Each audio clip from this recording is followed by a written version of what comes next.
Recording button. Double tap to activate. Talkback off.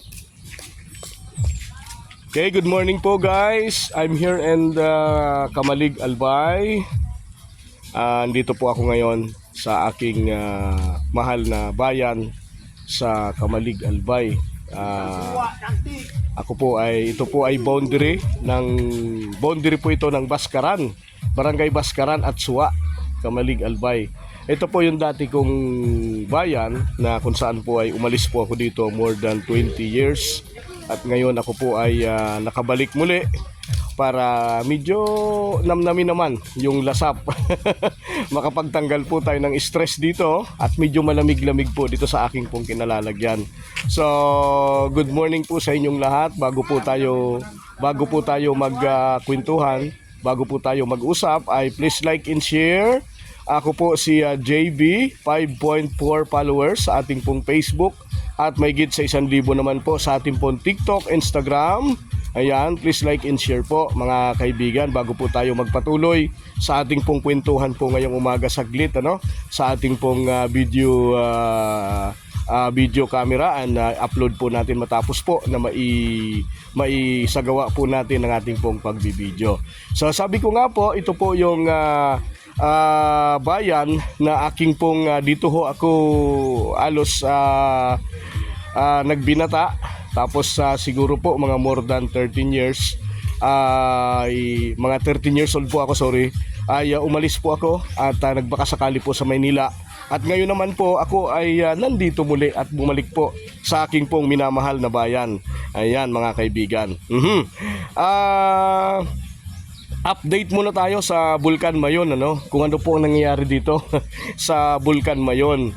Ang Bulkan Mayon guys, isa po ito sa dinadayo ng mga turista na galing po sa iba't ibang panig ng mundo, lalong-lalo na po dito sa Pilipinas, na ito ho ay dinarayo tuwing summer o anuman pong aktibidad na mayroon dito, kaya lang po sa kasalukuyan ito ho ay nag-aalburuto pa rin, at sa katunayan nga po ay sa isang araw ay nakakapagtala ho ito ng 3 beses na minor exclusive eruption. Ito hong tinatawag na minor exclusive eruption, ito po yung mahinang aktibidad, na kung minsan sinasabayan ho ito ng rockfall event or paggulong po ng mga bato mula po sa bunganga ng Bulkan Mayon.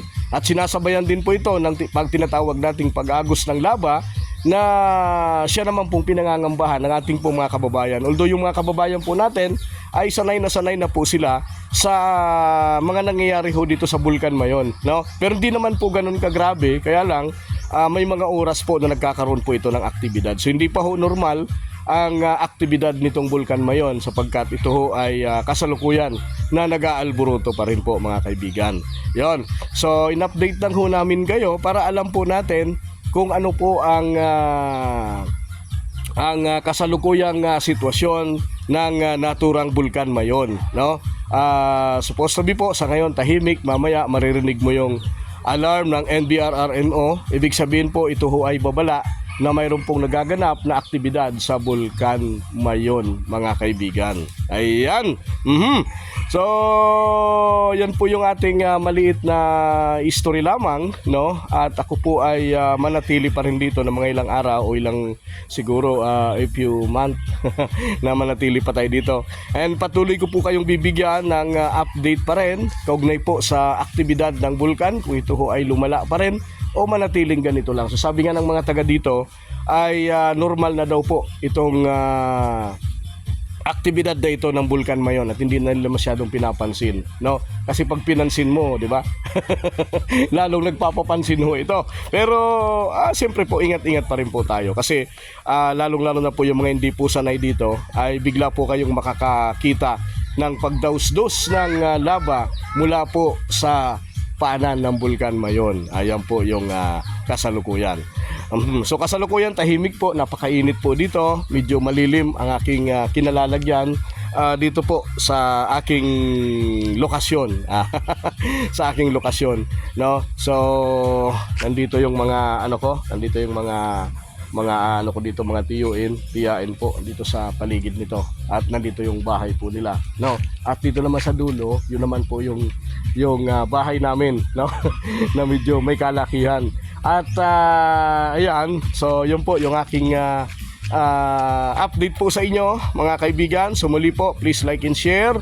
And abangan po ninyo yung ating sa susunod na panahon, yung ating pagla-live sa ating pong Facebook. Siguro mamaya ay mag-live po tayo sa ating pong FB. Muli po mga kaibigan ay please like and share and follow sa ating pong JBJB Facebook, 5.4 followers. 1,000 po sa ating Joel Brazal TikTok.